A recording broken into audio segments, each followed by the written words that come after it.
খুব সিম্পলভাবে mutton curry রান্না করার জন্য নিয়ে নিয়েছি এখানে 500 গ্রাম মাটন। তার মধ্যে দিয়ে দিচ্ছি হলুদ গুঁড়ো পরিমাণ মতন, ঝাল অনুযায়ী লঙ্কার গুঁড়ো,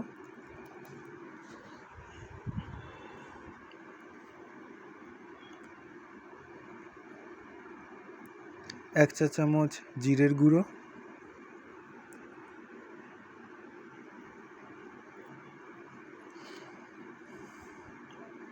তারপরে দিতে হবে স্বাদ মতন নুন।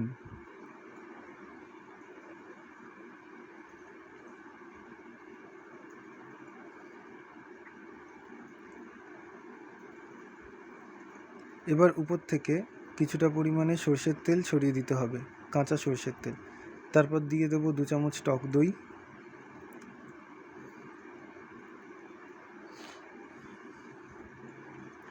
এবার কুচিয়ে রাখা পেঁয়াজ।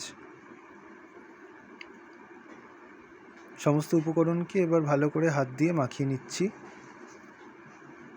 আপনারা চেষ্টা করবেন হাত দিয়েই মাখানোর, তবে প্রেস করে করে যদি আপনারা জিনিসটাকে মাখান তাহলে ভিতরে মশলাগুলো ভালোভাবে ঢুকবে।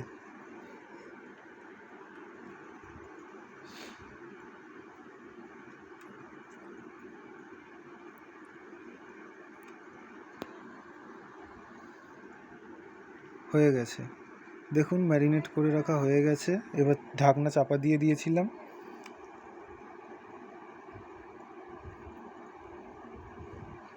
এবার নিয়ে নিয়েছি কিছু শুকনো গরম মশলা, যেমন তেজপাতা, শুকনো লঙ্কা আর গোটা গরম মশলা, পেঁয়াজ, আলু মাঝখান থেকে পিস করে কেটে নিয়েছি, আর আদা রসুন বাটা।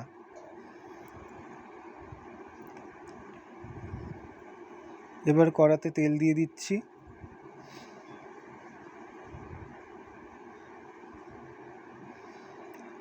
তারপরে আলুগুলোকে একে একে ভেজে নিতে হবে।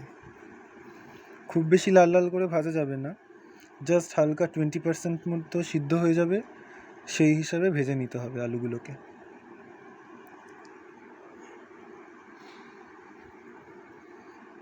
উপর থেকে হালকা একটু নুন ছড়িয়ে দিলাম। তারপর হালকা রং হওয়ার জন্য একটু কাশ্মীরি লঙ্কার গুঁড়ো ছড়িয়ে দিচ্ছি। আপনারা এখানে হলুদেরও ইউজ করতে পারেন। তারপর আলুগুলোকে নাড়াচাড়া করে নিতে হবে যাতে কালারটা পুরো আলুর মধ্যে চলে আসে।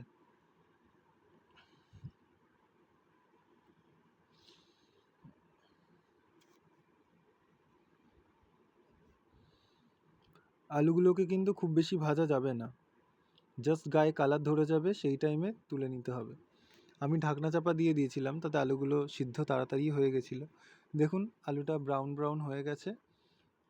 এই টাইমেই আলুগুলোকে একটা আলাদা পাত্রে ট্রান্সফার করে নিতে হবে। যেহেতু আমি প্রেসার কুকারে দেবো আলুগুলো, সেহেতু সিদ্ধ হবে, সেই কারণে আলাদা করে এক্সট্রা সিদ্ধ করার দরকার নেই। এবার একটি পাত্রে ট্রান্সফার করে নিচ্ছি।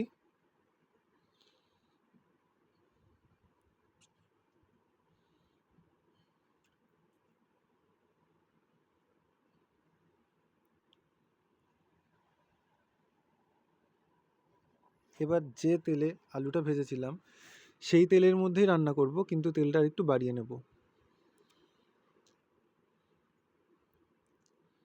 তাহলে টোটাল মোট 5 টেবিল চামচ মতন তেল লেগেছে। তারপরে তেল গরম হওয়ার পর দিয়ে দিলাম গোটা তেজপাতা আর এলাচ, লবঙ্গ, দারচিনি। তারপর দিচ্ছি গোটা জিরে আর একটা শুকনো লঙ্কা দিয়ে এগুলোকে ভালো করে নেড়েচেড়ে ভেজে নিতে হবে। এগুলো ভাজলে একটা সুন্দর গন্ধ বেরোবে, গন্ধটা বেরোনোর পরেই পেঁয়াজটাকে ছাড়তে হবে।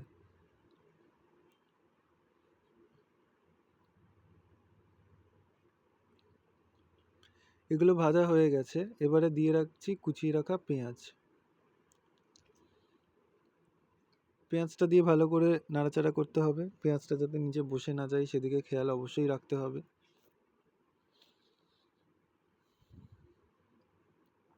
এখানে রয়েছে আদা রসুন বাটা, নুন আর পরিমাণ মতন চিনি।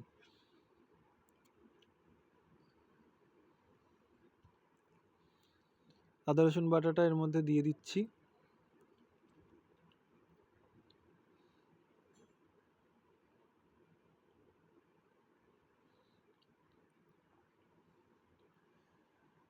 এবার ভালো করে এটাকে মিশিয়ে নেব মশলার সাথে, যাতে আদা রসুনের কাঁচা গন্ধটা চলে যায়। এবার দিয়ে দেবো পরিমাণ মতো নুন। নুনটা এই পর্যায়ে বুঝেই দিতে হবে, কারণ মাটন ম্যারিনেট করে রাখার সময় নুন দেওয়া হয়েছিল। আর দিয়ে দিলাম স্বাদ অনুযায়ী চিনি। চিনিটা দিলে টেস্ট ব্যালেন্স হয়, সেই কারণেই আমি প্রত্যেকটা রান্নায় চেষ্টা করি চিনিটা ব্যবহার করার। দেখুন মশলাটা ভাজা হয়েই গেছে, সাইড থেকে কেমন তেল ছেড়ে দিয়েছে। ঠিক এই পর্যায়ে ঢেলে দিতে হবে ম্যারিনেট করে রাখা মাটন। ম্যারিনেট করে রাখলে কি হয়, মাটনের ভিতরে মশলাগুলোর ফ্লেভারটা ঢোকে আর মাটনটা খেতে আরও দুর্দান্ত হয়। এবার সেই মশলার সাথে মাটনটাকে ভালো করে মিশিয়ে নিচ্ছি।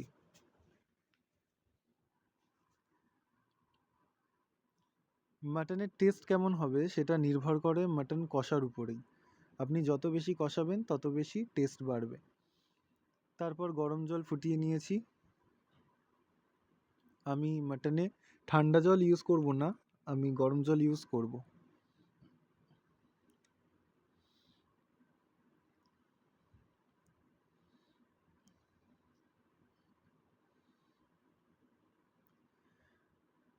মাটন কষানো রেডি হয়ে গেছে প্রায়।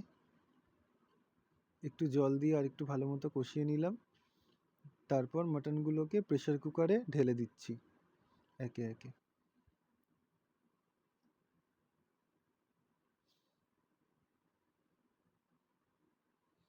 আপনারা চাইলে কড়াইতেও সিদ্ধ করে নিতে পারেন, কিন্তু সেটা অনেকটা সময় সাপেক্ষ ব্যাপার।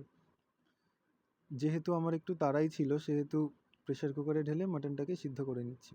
এতে স্বাদের কিন্তু হেরফের হয় না। তারপর সেই মশলা ধোয়া জলটা প্রেসার কুকারে ঢেলে দিলাম।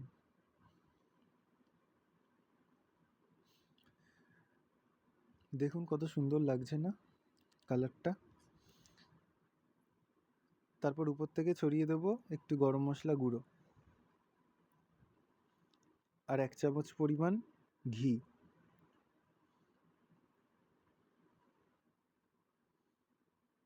দিয়ে ভালো করে মাটনটাকে মিশিয়ে নিতে হবে আর একবার।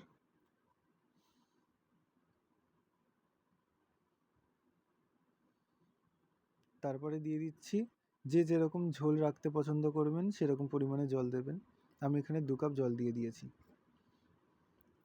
দিয়ে প্রেসার কুকারের ঢাকনা বন্ধ করে দিলাম।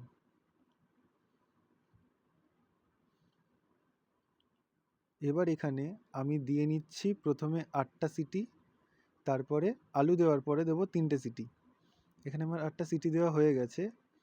আপনাদের মাটনের কোয়ালিটির উপর ডিপেন্ড করছে যে কটা সিটি দিতে হবে। আমার এখানে মোট 13টা সিটি দিতে লেগেছে। 8টা সিটি দেওয়ার পর আলুগুলোকে একে একে মাটনের ঝোলের মধ্যে দিয়ে দিচ্ছি। যেহেতু আলুগুলো আমার 20% কুক করা আছে, সেহেতু এটা আগে থেকে দিলে কিন্তু গলে যেত। সে কারণে প্রথমে মাটনটা সিদ্ধ করে নিয়েছি, তারপর আলুগুলোকে দিয়ে দিচ্ছি। এবার ঢাকনা বন্ধ করে আর 3টে সিটি আমাদের দিয়ে দিতে হবে।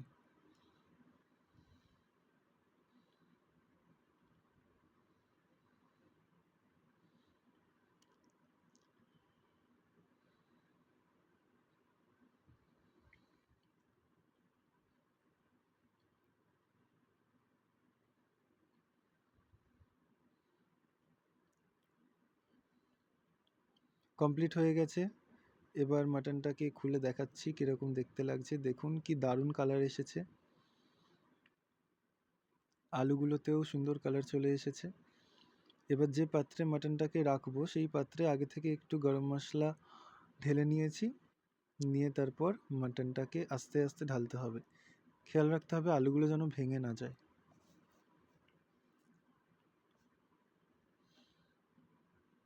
দেখুন কালারটা কত দারুণ এসেছে না। এবার একটা বাটিতে সার্ভ করে দেখাচ্ছি। আপনারা অবশ্যই এটি এভাবে বাড়িতে একবার বানাবেন আর জানাবেন যে কেমন হয়েছে। ধন্যবাদ।